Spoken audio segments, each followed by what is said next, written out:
AFC Bournemouth have been nothing short of impressive this season under the leadership of Iraola. With a bold and fearless style of play, Iraola's Bournemouth have managed to secure statement victories over Premier League giants Arsenal and Manchester City. His tactical approach emphasizes fluid attacking football combined with a solid defensive structure, allowing the team to both frustrate and outplay their opponents. Here's how you can replicate Bournemouth's tactics in FC25.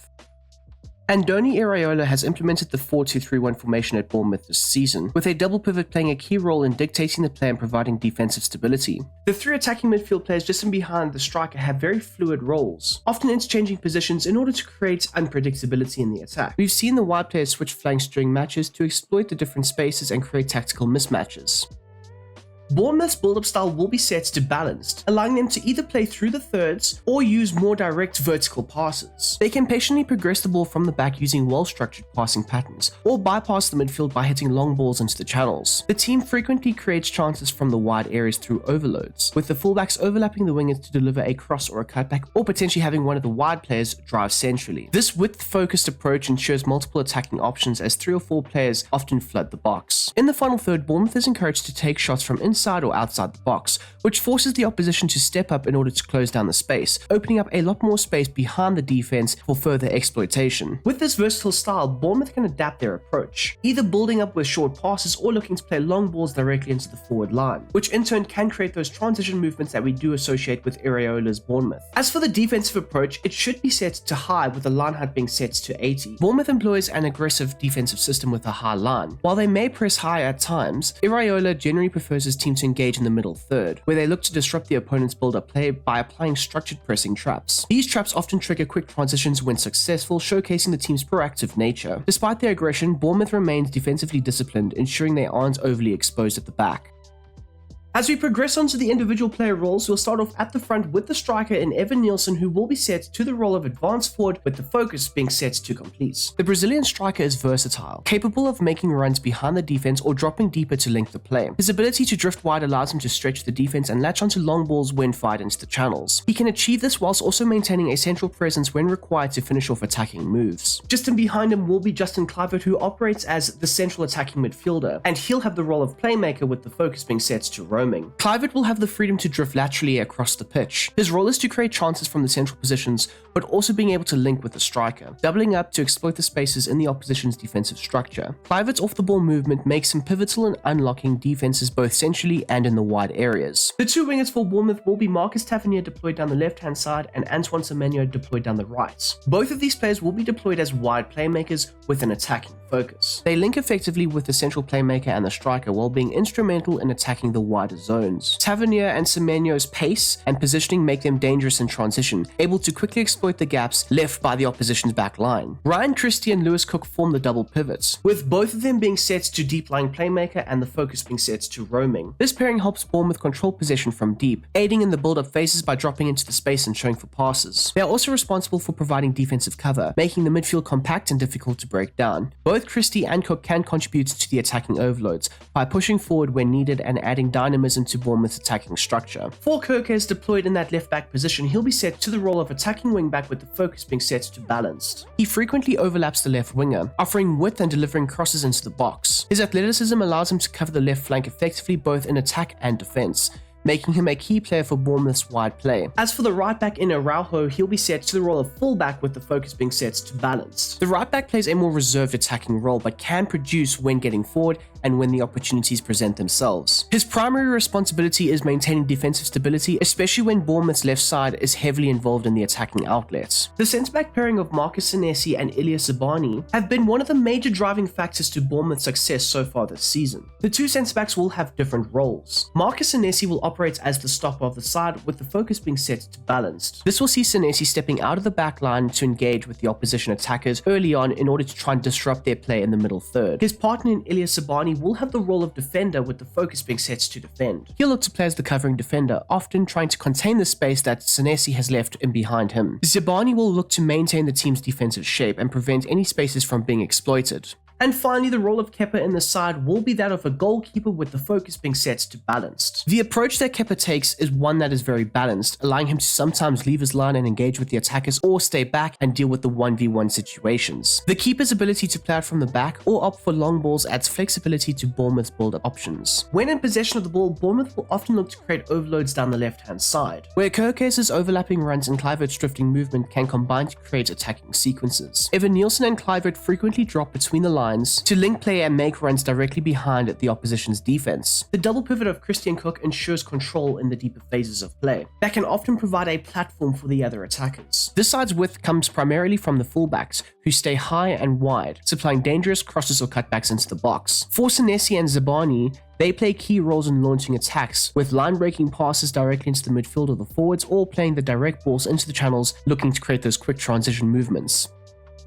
For the Bournemouth assignments, the captain should be Cook, with the free kicks being left up to either Marcus Tavernier, Philip Billing, or Enes Unal. For the penalties, it can be left up to two players in particular, one being Justin Kluivert or the other being Evan Nielsen. The left corner kick taker will be Lewis Cook, or it could potentially be Ryan Christie, with the right corner kick taker being Tavernier or potentially Ryan Christie as well. Senesi is the primary aerial target in the corner situations, known for his strong heading abilities. Kluivert or Evan Nielsen often lurk at the near post, while Zabani positions himself at the back post, offering multiple threats from set pieces. And there we go, people. That is how I would successfully go ahead and recreate and replicate Andoni Iraola's Bournemouth tactics for FC25. I do hope you have enjoyed this video, and if you don't mind smashing that like button down below, whilst also subscribing if you are new to the channel and you like the content and you'd like to see more of it. Maybe hit the bell notifications, that would be fan-damn-tastic. And if you would like to join the Brom Squad Gaming Discord server, the link for that will be down below in the description. Go ahead, click on it. It is free. We chat everything football, whether that's FC25, whether that's IRL football, we chat everything. So if you are interested in joining in the football chats and conversations, don't be afraid. Go click on the link and say hi in the Discord. It would be fan-damn-tastic as well. Okay, people, Brighton versus Bournemouth. The coastal teams going toe-to-toe. Semenyo driving down the right-hand side, looking to whip in something. Oh my god, okay, never mind. The left flank, and look who's there. The midfield, just to sweep up, protect, and break up the play. Tavernier this time, sets it to take it. Whips it in. Beautiful! What are you doing, bro? He's headering the ball that way, but the ball's flying that way. That's kind of mad, you know. Okay, Brighton are playing out from the back, so we are going to try and press them slightly higher up the field here.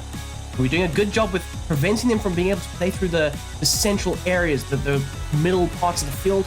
And we've done a great job there. Great little touch there into Kluivert, plays it back into Kerkez. Kerkez does take it under some pressure. He's played a beautiful ball from Evan Nielsen. That ball, I thought maybe Evan Nielsen had run offside, but he hadn't. He was smart. He stayed on side. He got the ball into his possession, put it onto his more dominant foot, shifted it perfectly, and put it in the back of the net. Track back, track back, track back. Minter is obviously going to be their creative attacking outlet, their spark, their force. Okay, Minter set to take it. Possibly is he going to take it short. He does into Matoma. Guard the baseline with your life, but look who's there. Tavernier. He's defended beautifully. Back into the goalkeeper. Goalkeeper just going to put in the possession of the centre back, who has lost it, unfortunately. Thanks to some great pressing from Danny Welbeck, and it's a great save. Kerkez this time whips in a great little pass there into Kerkez. Oh my god, it could have been amazing, could have been sensational. Kerkez almost gets the... We pressed them hard, and they started stressing. Just forcing them back all the time. We are going to try and invite them on to add more, oh my god, attacking structures. And that's a well-wide, well-hit, well-misplaced effort from Belabor. Again, Lewis Cook just doing so many good things in the midfield. Here we go, Kluivert. He's played a great ball over the top into Evan Nielsen. Just before the break, it's 2-0. We have pressed, we have pressurized, we have contained, confined, and done everything. Brighton have found it very hard to try and play their game. And I'm saying, Andoni Iraola, you are an absolute gem. What a goal though from Evan Nielsen. They're going to do the little 360 thing. I don't really like these replays because they take so long. But nonetheless, we are 2-0 up, and these tactics are working perfectly. Now at the break, our stats read that we've got around 56% possession. Now I do expect that Brighton will come back a bit harder, a bit stronger, a bit more tactically aware of what we're trying to do in that second half. But for the time being, that first half was absolutely fantastic. The display of the tactics. Andoni Iraola, if he was watching this video, Smash that like button, please. If he was watching this video, he would be goddamn proud of what his team were producing in a simulation game. Anyways, we've had 4 shots. We've contained them to just 3. And to be honest, apart from the 1 shots, most of them have been off target or just wayward or not very good or clinical or decent efforts, I should say. Expected goals 1.2 to 0.8. Passes 57 to 40. Tackles though, look at the tackles, 12 to just 4. We are proactive, we are reactive, we are in and out of those passing ends, intercepting the play, breaking up anything and everything in the central areas. More of it in the second half. Justin Kluivert, what can he do? Driving baseline, cuts it back. Oh! That's a foul! That's a pen! That's everything except for what the goddamn ref's given it. Okay, Matoma's been blocked. Look at that from Zibani. Little ball over the top there into Tavernier, who is going to look to square it into the box, and it's a great bit of defending. The defender doesn't get there. It's an easy tap in from like 4 yards out. Trying to find players here between the lines and everything, but it's quite difficult. Brighton are definitely doing a better defensive job. You can see that they've adapted. Slipping in, Semenyo, please. Oh my god, what a great save. Okay, good. Christie forcing them back. Tight and composed at the back. Justin Kluivert, he's made a great run down the byline. Little chip ball over the top into Evan Nielsen, who does take it past the defender. It was so close. Justin Kluivert running centrally, pops off a shot from distance, and Verbruggen is there just to make sure that the ball doesn't end up in the back of the net for the 3rd time. Bro, we've won the ball back. Hype the field, square it. You absolute. Oh my god, that is absolutely disgraceful, Hinchelwood. You should be sent off for that.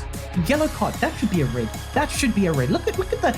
There was no intention of this man winning the ball back. He only planned to hurt my player. Oh my god, he's gone with 2 feet as well. He's 2 foot to challenge the man. Oh my days. Tavernier set to take it. I am just going to try and loop it in, maybe, potentially. That is a great looping efforts. Okay. It's not too bad. It's not too crazy. Okay, so at full time, our stats did go down just ever so slightly. We had around 54% possession throughout the entirety of the game. So like I mentioned in that halftime team chat, Brighton did come back and they were trying to create a bit more and attack a bit more. And they did end up popping off 3 more shots, but it wasn't really to be, as none of them were real quality or really did concern me that much. We had around 118 passes, almost 120. They only had around 86, which is brilliant. We really did manage to really contain them in their own half at times. I mean, the tackles went out of possession of the ball. That midfield 2 of Cook and Christie were effortlessly working to just try and win the ball back and try and help the team gain an advantage over Brighton, which we tended to do very well. And that is something that Iraola's side, in real life, of course, also tend to do very, very effectively. Anyways, until the next time, until the next one, I hope you have a smashing goddamn day, and I'm out of here. Peace.